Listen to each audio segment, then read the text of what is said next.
नमस्कार. नमिता रेसिपीमध्ये तुमचं मनापासून स्वागत आहे. आज आपण बनवणार आहोत एक अतिशय खास फक्त पावसाळ्यात मिळणारी अशी रानभाजी. ती म्हणजे दुडीच्या फुलांची भाजी.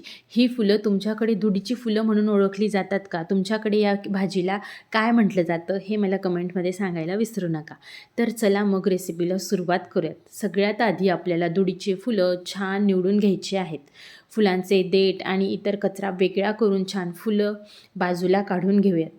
ही रानभाजी असल्यामुळे फुलांवर माती किंवा इतर कचरा असू शकतो, त्यामुळे फुलं स्वच्छ करणं हे खूप महत्त्वाचं आहे.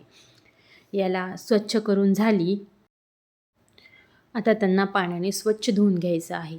मी इथे 2-3 पाण्याने फुलं स्वच्छ धुवून घेणार आहे, कारण की फुलांवर माती असू शकते. फुलं धुवून त्याला बाजूला पाणी निथळत ठेवायचं आहे.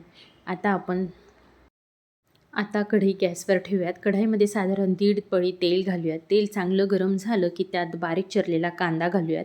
इथे मी जिरं टाकलेलं नाही आहे, कारण की मी लसूण, जिरं हे आधीच खलबत्त्यामध्ये जाडसर कुटून घेतलं आहे. कांदा छान परतून घेऊयात. कांदा लालसर होण्याची वाट बघूयात.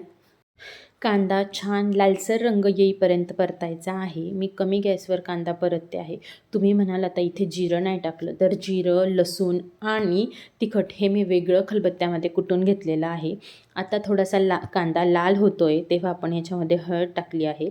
हळदही तेलामध्ये छान फ्राय होते आणि त्याच्यानंतर आपण आता कांदा अजून थोडा परतला की मग त्याच्यामध्ये त्याचा मसाला टाकणार आहोत.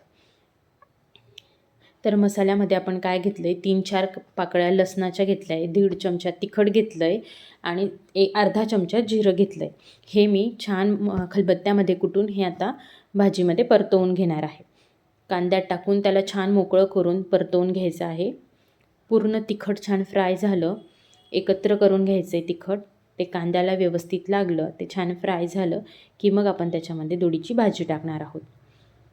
जे आपण फुलं धुवून ठेवले होते त्याचं आता पाणी छान निघून गेलं आहे आणि मग ते फुलं त्याच्यामध्ये टाकून त्याला चांगलं परतवणार आहोत.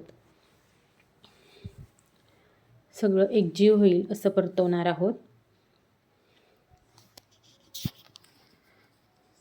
साधारण फक्त 10 ते 15 मिनटामध्ये ही भाजी होते. खूप जास्त एकदम सोप्या याच्यामध्ये होते आणि फास्ट होते.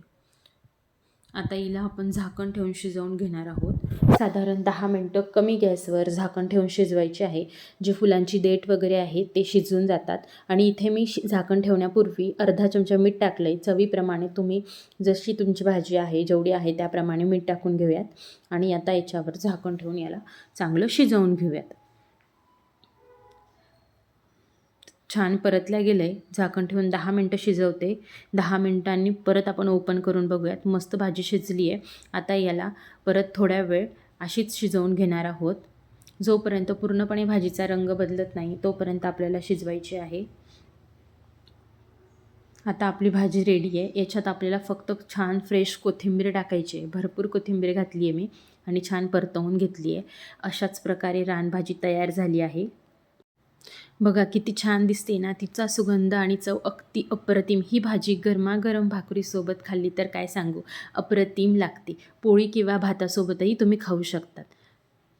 तुम्हाला अशाच वेगवेगळ्या रानभाज्यांची रेसिपी बघायला आवडत असेल तर नमिता रेसिपीला सबस्क्राईब करा आणि हा व्हिडिओ अशा व्यक्तीसोबत शेअर करा ज्यांना पारंपरिक रानभाज्या आवडतात आणि घरगुती चवीच्या रेसिपी आवडतात.